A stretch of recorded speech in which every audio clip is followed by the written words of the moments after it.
You, John Fitzgerald Kennedy, do solemnly swear. I, John Fitzgerald Kennedy, do solemnly swear. That you will faithfully execute the office of President of the United States. That I will faithfully execute the office of President of the United States. And will, to the best of your ability. And will, to the best of my ability. Preserve, protect, and defend the Constitution of the United States. Preserve, protect, and defend the Constitution of the United States. So help you God. So help me God.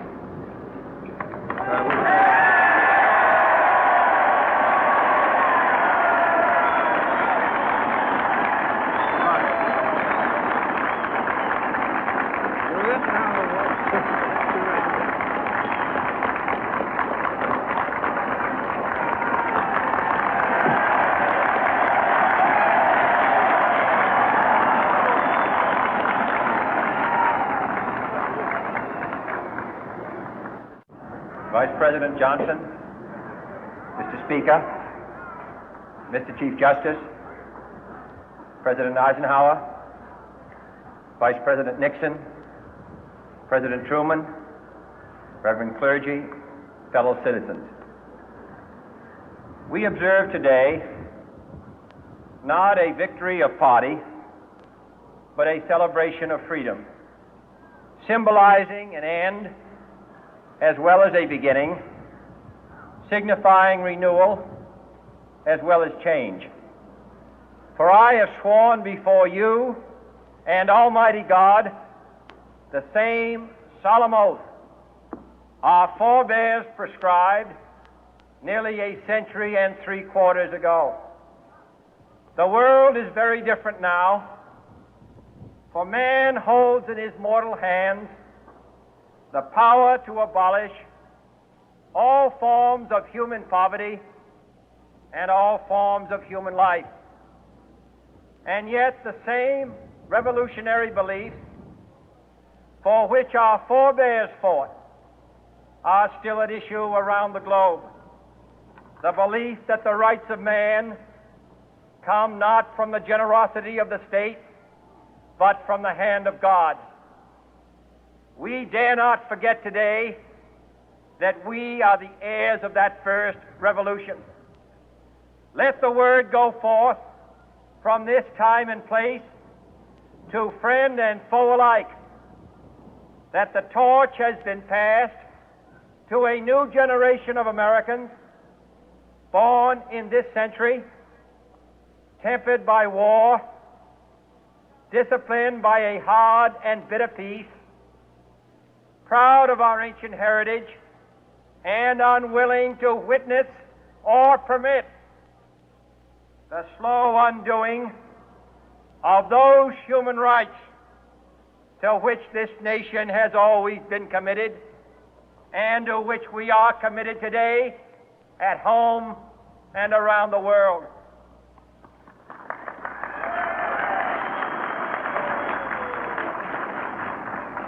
Let every nation know, whether it wishes us well or ill, that we shall pay any price, bear any burden, meet any hardship, support any friend, oppose any foe to assure the survival and the success of liberty.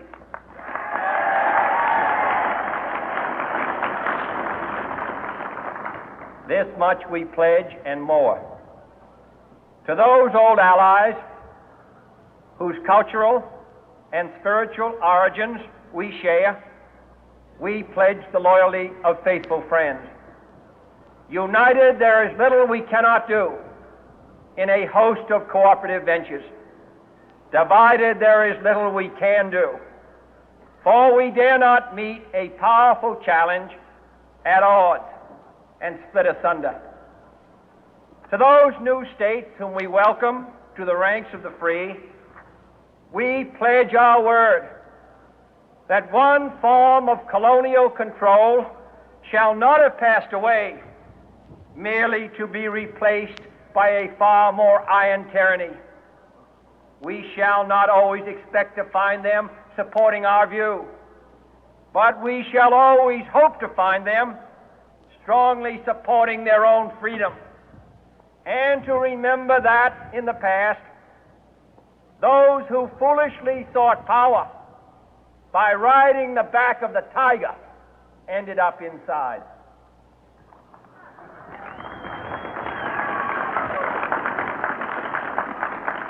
To those people in the huts and villages of half the globe struggling to break the bonds of mass misery, we pledge our best efforts to help them help themselves for whatever period is required, not because the communists may be doing it, not because we seek their votes, but because it is right.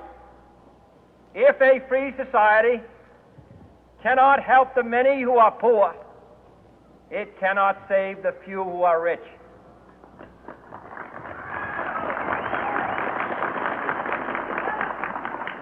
To our sister republics south of our border, we offer a special pledge to convert our good words into good deeds, in a new alliance for progress, to assist free men and free governments in casting off the chains of poverty. But this peaceful revolution of hope cannot become the prey of hostile powers. Let all our neighbors know that we shall join with them to oppose aggression or subversion anywhere in the Americas. And let every other power know that this hemisphere intends to remain the master of its own house.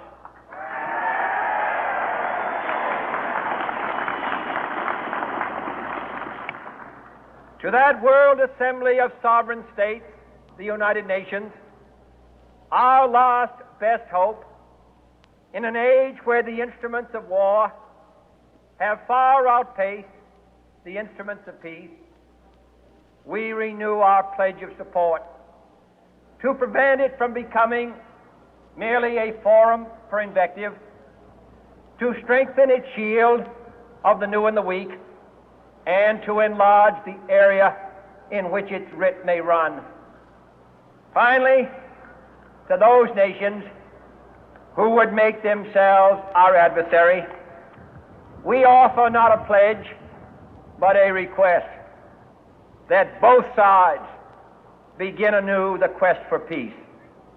Before the dark powers of destruction, unleashed by science, engulf all humanity in planned or accidental self-destruction, we dare not tempt them with weakness, for only when our arms are sufficient beyond doubt can we be certain beyond doubt that they will never be employed.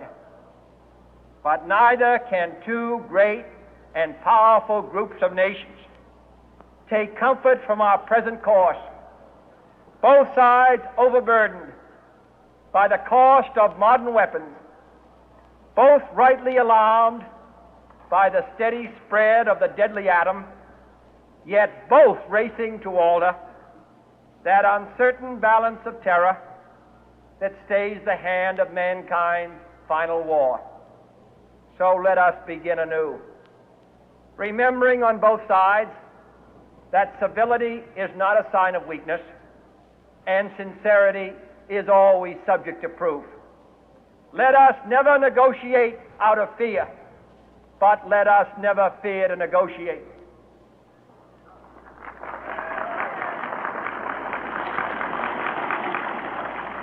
Let both sides explore what problems unite us, instead of belaboring those problems which divide us. Let both sides, for the first time, formulate serious and precise proposals for the inspection and control of arms, and bring the absolute power to destroy other nations under the absolute control of all nations.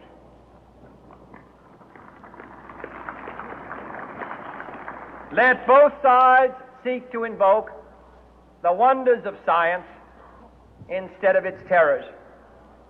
Together, let us explore the stars, conquer the deserts, eradicate disease, tap the ocean depth, and encourage the arts and commerce.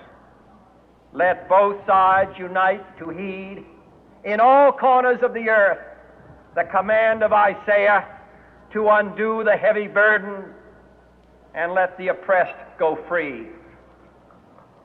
And if a beachhead of cooperation may push back the jungle of suspicion, let both sides join in creating a new endeavor, not a new balance of power, but a new world of law, where the strong are just and the weak secure and the peace preserved.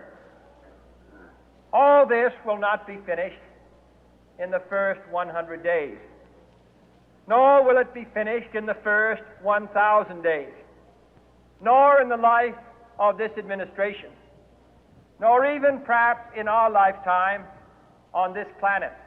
But let us begin.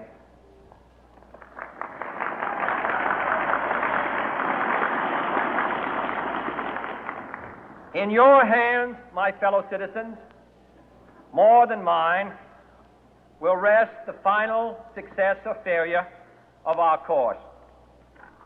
Since this country was founded, each generation of Americans has been summoned to give testimony to its national loyalty. The graves of young Americans who answered the call to service surround the globe.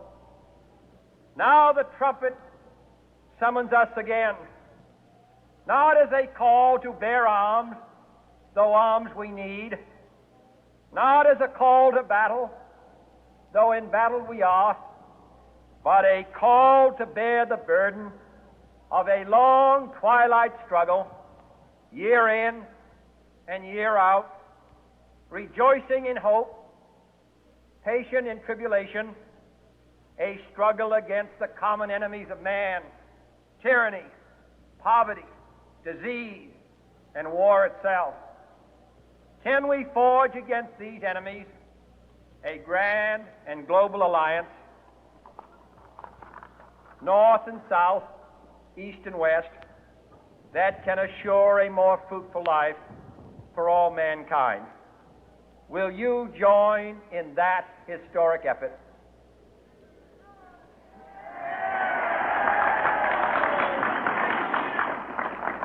In the long history of the world, only a few generations have been granted the role of defending freedom in its hour of maximum danger. I do not shrink from this responsibility. I welcome it.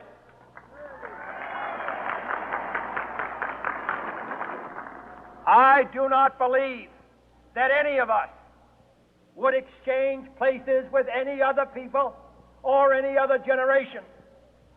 The energy, the faith, the devotion which we bring to this endeavor will light our country and all who serve it. And the glow from that fire can truly light the world.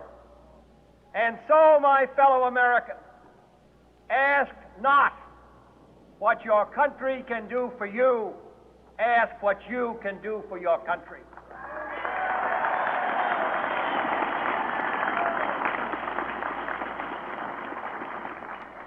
My fellow citizens of the world, ask not what America will do for you, but what together we can do for the freedom of man.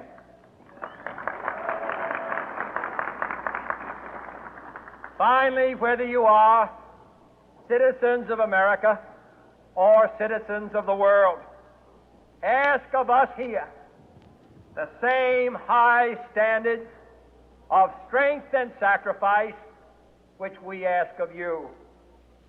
With a good conscience, our only sure reward, with history the final judge of our deeds, let us go forth to lead the land we love, asking His blessing and His help, but knowing that here on earth God's work must truly be our own.